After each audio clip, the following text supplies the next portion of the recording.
Hello student, हमने last video में प्रबंध के कार्य पढ़े थे। पहला कार्य पढ़ा था नियोजन, दूसरा कार्य पढ़ा था संगठन। नियोजन का मतलब क्या था? भविष्य में जागना, क्या करना, कैसे करना, किसके द्वारा किया जाएगा। फिर पढ़ा था संगठन। संगठन जो नियोजन द्वारा किए गए थे, उद्देश्य निर्धारण वगैरह उद्देश्य निर्धारण किए गए थे, ठीक है। तो उसके अंदर मानवीय शक्ति की आवश्यकता पड़ी थी, तो हम उनके कार्य, उनके दायित्व, उनके अधिकार, उनका निर्धारण किया। संप्रेषण कड़ी कैसे निर्धारित की जाए आदि, और नियंत्रण किस प्रकार किया जाएगा आदि बातों पर विचार किया था। आप पढ़ते हैं निर्देशन।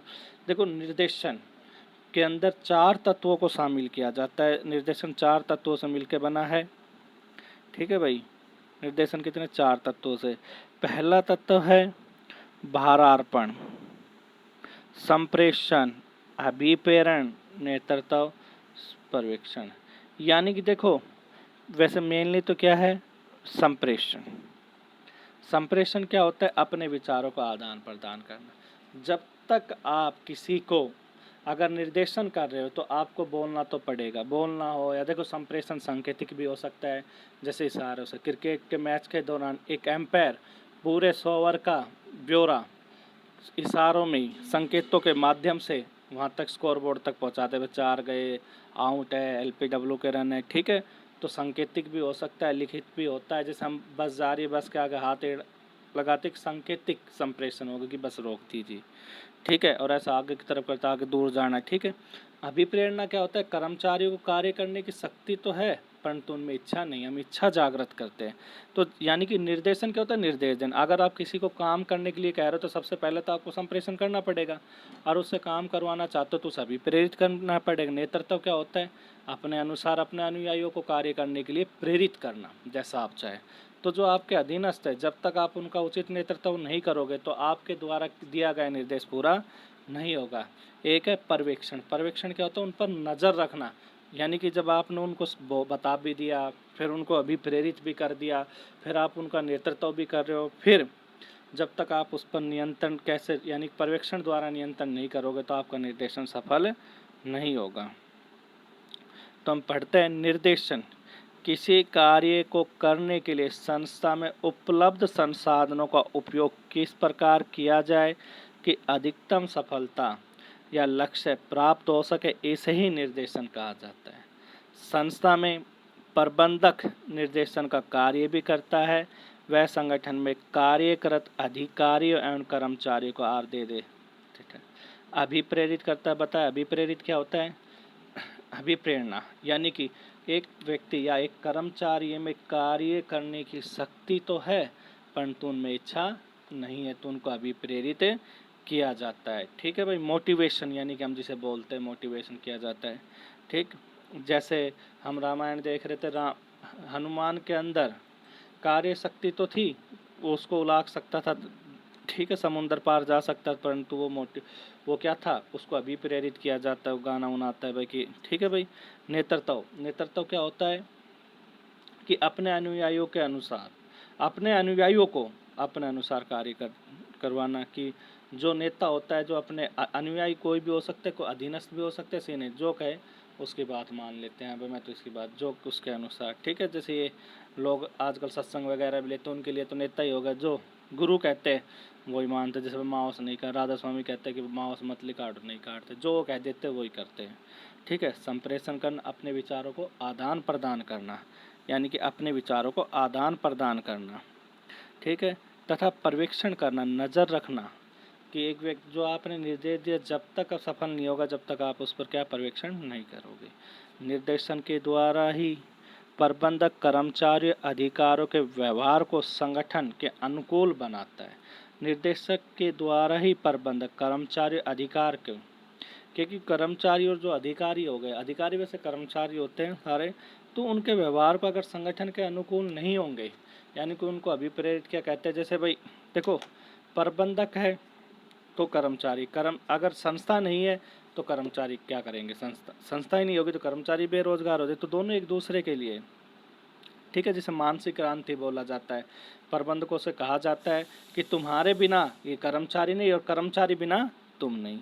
तो संगठन के व्यवहार को संस्था का, उनमें संस्था के प्रति अपनत्व का भाव उत्पन्न करता है। निर्देशन कार्य में अनुशासन, आदेश निर्देश, अधिकारों का भारार्पण यानी कि अधिकारों को सौंपना। फिर उसके तत्व हो गए संप्रेषण करना, संप्रेषण आपको बता दिया, विचारों का आदान प्रदान करना, अभिप्रेरण करना, नेतृत्व, पर्यवेक्षण इत्यादि सम्मिलित किया जाता है। ठीक है भाई। अगला है नियंत्रण।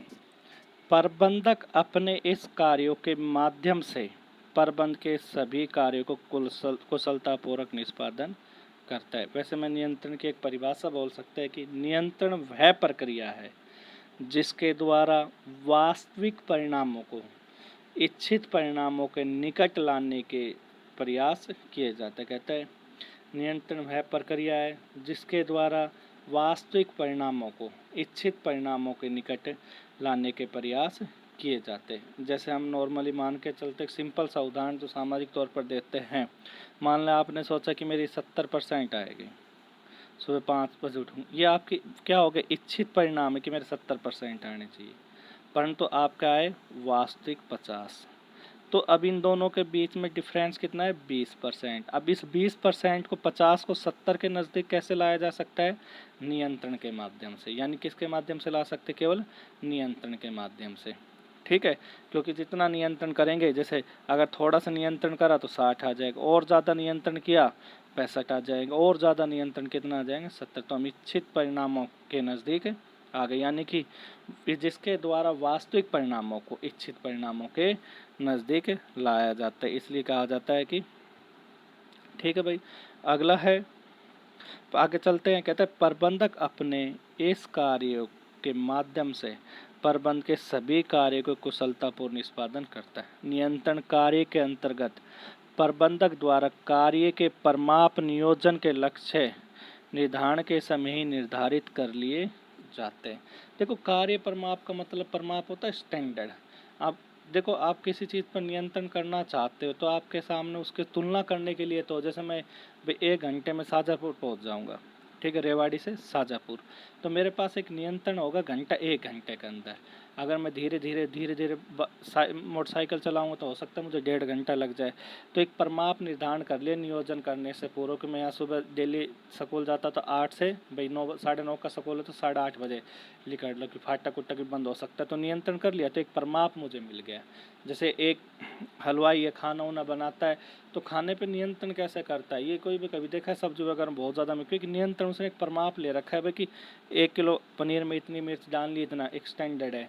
और खाने बनाने के लिए जब आपसे पूछा जाता है कि 1000 आदमी खाना, तो लगभग 1000 के करीब बनाता है, क्योंकि उसने एक निर्धारित कर रखा है कि एक व्यक्ति इतना खाना खाता है। और ये निर्धारित परिमाप कैसे लिए जाते हैं, निर्धारित लगातार प्रयोगों द्वारा। कभी आप जैसे अगर पार्ले जी के 2 बिस्कुट है, अगर 2 पैकेट लेता हूँ मैं पार्ले जी के, अगर दोनों को आपस में मिक्स कर ले तो मैं ये नहीं बता सकता कि कौन सा बिस्कुट कौन से पैकेट का है, क्योंकि दोनों का सेम गुणवत्ता पाई जाती है। किसके कारण पाई जाती है, परिमाप के माध्यम से, क्योंकि उन्हें पता है कि इस बिस्कुट बनाते समय कितने ओवन पर गर्म करना है, इसमें कितना ये मिलाना है, शुगर वगैरह, मैदा वगैरह, उनको सारे पहले से ही निर्धारित जो नियम कर लिए जाते हैं। और नियंत्रण भी 2 विधि है, एक परंपरागत है, एक आधुनिक। परंपरागत विधि क्या है, अवलोकन, व्यक्तिगत अवलोकन द्वारा, बजट द्वारा। और आधुनिक तकनीकें क्या होती है, जैसे एक होती है आधुनिक तकनीकें, पार्ट वगैरह, ठीक है, कर्मचारियों द्वारा निष्पादित किए गए कार्यों के वास्तविक परिणामों की पूर्व निर्धारित परिमापों से तुलना कर विचलन ज्ञात किया जाता है। जैसे भाई एक कर्मचारी 1 घंटे में 10 बिस्कुट बनाएगा, ठीक है, अगर ये एक मैंने पहले से निर्धारित कर लिया कि एक व्यक्ति, एक कर्मचारी 1 घंटे में 10 बिस्कुट बनाता है, यानी कि 10 पैकेट लगा लो, 10 बिस्कुट लगा लो, पहले से निर्धारित तो हो गया। परंतु अगर उसने 1 घंटे में 9 बनाए तो एक नॉर्मल सा नियंत्रण पे, नॉर्मल हो सकता है कि भाई क्या मशीन में कोई कमी आ गई कुछ है। अगर मान लो उसने 5 ही बिस्कुट बनाए तो अब ये 5 का मतलब जो अंतर आया, ये विचलन है, दोनों की तुलना करने पर जो अंतर आया, ठीक है जी, तो ये विचलन होगा। इन ज्ञात किए गए विचलनों को प्रयोग सुधारात्मक कार्रवाई करने के लिए किया। अब कहता है इन ज्ञात किए गए विचलनों को सुधारात्मक कार्रवाई,